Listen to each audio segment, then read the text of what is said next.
Hi obstetricians. Today we are going to study our topic which is very important, that is called placental abnormalities. Placenta एक ऐसा structure होता है जो बच्चे को न्यूट्रिशन प्रोवाइड करता है और उसके एक्सक्रीशन में और मैनी अदर फंक्शंस को परफॉर्म करता है। और प्लेसेंटा की abnormalities जो कि कॉमन है वो है placenta succenturiata, placenta extrachorialis, placenta bilobata and placenta membranacea. तो वन बाय वन हम इनको पढ़ेंगे कि प्लेसेंटल अबनॉर्मेलिटीज़ क्या हैं और इनके लिए हम क्या ट्रीटमेंट प्रोवाइड कर सकते हैं। प्लेसेंटा सक्शनुरेटा, इसमें क्या होता है, प्लेसेंटा जो कि एक डिस्क लाइक स्ट्रक्चर है जिससे अम्बिलिकल कॉर्ड अटैच होती है, और इसमें क्या होता है कि एक एक्स्ट्रा लोब प्रेजेंट होता है जो कि स्मॉलर साइज का होता है। प्लेसेंटा के साथ ही प्रेजेंट होता है। ये ब्लड वेसल को इन्वॉल्व भी कर सकता है, बिना ब्लड वेसल्स के भी हो सकता है। और हम इसका डायग्नोस कैसे बना सकते हैं, और हमें क्या करना है कि इंस्पेक्शन करनी है after the expulsion of placenta. जब प्लेसेंटा एक्सपेल आउट हो गया तो उसके बाद हमने चेक करना है कि अंदर रिटेन्ड प्लेसेंटा तो नहीं। अगर रिटेन्ड रह गया तो क्या चांसेस हैं कि इन्फेक्शन हो सकता। तो हम कैसे पता लगाएंगे कि प्लेसेंटा का जो लोब है अंदर रिटेन रह गया।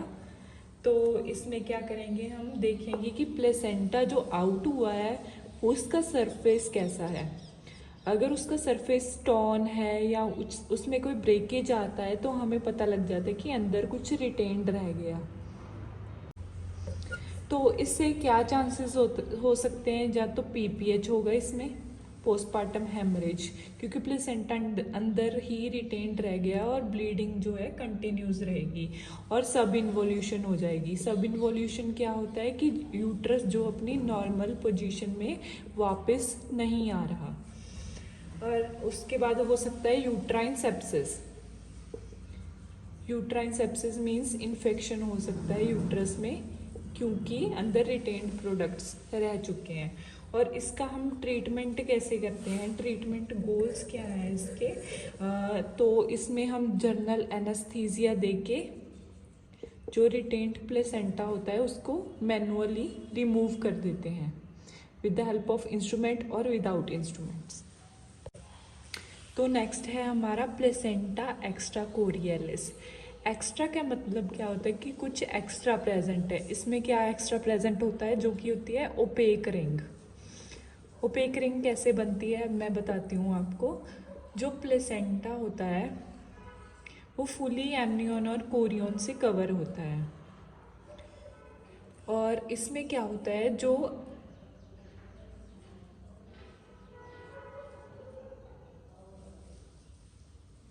कोरियोनिक प्लेट है वो एमनियन प्लेट से छोटी होती है, जिसकी वजह से क्या होता है, जो मेम्ब्रेन्स होती हैं वो रोल आउट कर जाती हैं और एक ओपेक रिंग बना देती हैं, जिसको हम बोलते हैं एक्स्ट्रा कोरियलिस। इसमें दो कंडीशन आती हैं, एक तो होती है सर्कमवेलेट और दूसरी क्या होती है, प्लेसेंटा मार्जिनेटा।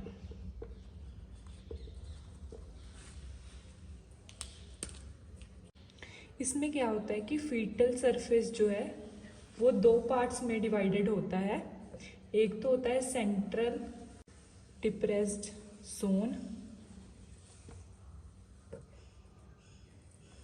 जो कि क्या होती है, थिक वाइट रिंग होती है इन द प्लेसेंटा, और ring is composed of double fold of amnion and Korean. इसमें डबल फोल्ड्स होते हैं एमनियन और कोरियन के। और सेकेंडली इसमें क्या होता है, जो वेसल्स हैं वो रेडिएट कर जाती हैं from site of cord insertion.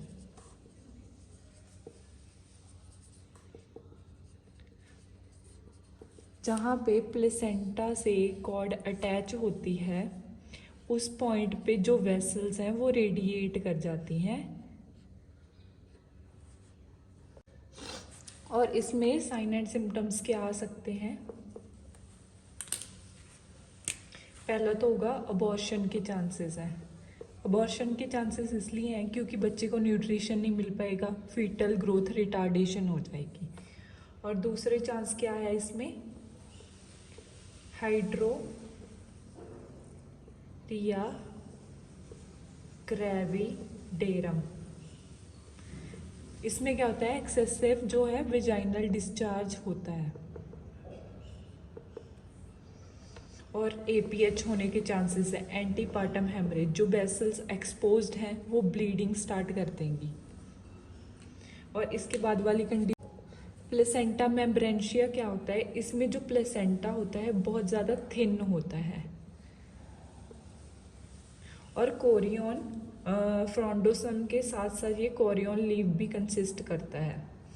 इसमें क्लिनिकल फीचर्स क्या होते हैं? क्लिनिकल सिग्निफिकेंस क्या है इसका? इसमें प्लेसेंटा प्रीविया के चांसेस है। प्लेसेंटा प्रीविया क्या होता है? जो हमारी यूट्रस है उसके लोअर सेगमेंट में प्लेसेंटा की इम्प्लांटेशन होती है। जनरली जो प्लेसेंटा की इम्प्लांटेशन है वो अपर सेगमेंट में होनी चाहिए, पर इसमें नहीं होती, कि लोअर सेगमेंट में होती है।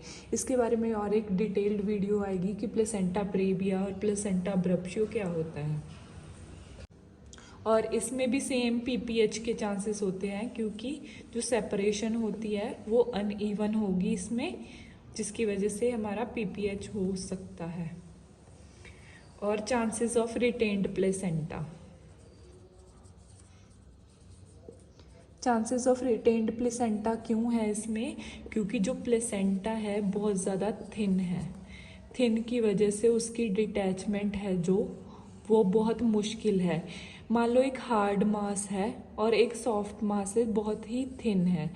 राउंड चीज़ पहले ज़्यादा बाहर आएगी या थिन आएगी? ऑब्वियसली राउंड आएगी।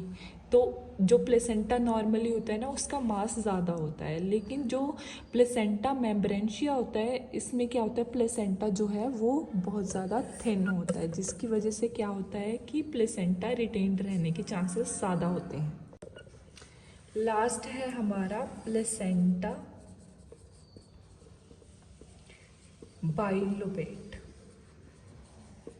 बाइलोबेट से क्या समझते हो? बाई मतलब मोर देन वन और लोबेट मतलब लोब्स। इसमें क्या होते हैं? जो प्लेसेंटा होता है उसमें एक्स्ट्रा लोब प्रेजेंट होता है जो कि सेम साइज का होता है। हमने प्लेसेंटा जो सेक्शनरेटा पढ़ा था उसमें भी एक्स्ट्रा लोब था, लेकिन जो लोब था वो डिफरेंट साइजेस के थे। लेकिन इसमें क्या होता है कि दोनों जो लोब्स होते हैं वो सेम साइज के होते हैं ऑलमोस्ट। और इसे मल्टी लोब्ड प्लेसेंटा भी बोला जाता है।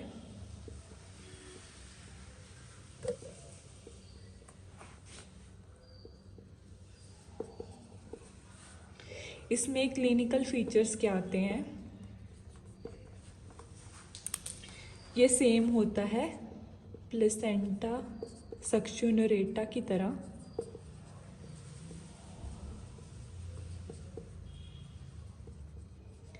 और सिमिलर रिस्क होते हैं उसके जैसे ही।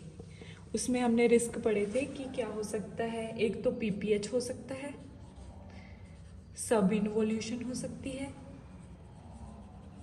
और यूटराइन सेप्सिस हो सकता है।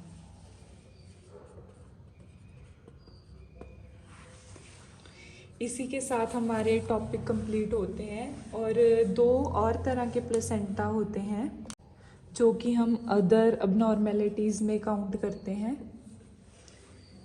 एक तो होता है प्लेसेंटा फिनेस्ट्रेटा और दूसरा क्या होता है?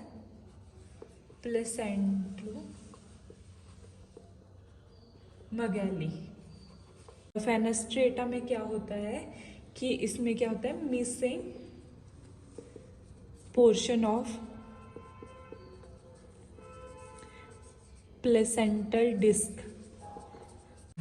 और मगैली से क्या समझते हो आप? प्लेसेंटा की मगैली हो जाती है, जो थिकनेस है वो 4 सेंटीमीटर से ज़्यादा हो जाती है। और इसमें कॉजेस क्या होंगे? मैटरनल कॉजेस में आ जाएगा डायबिटीज़, और अनीमिया हो सकता है मदर में, कोई भी इन्फेक्शन हो सकता है,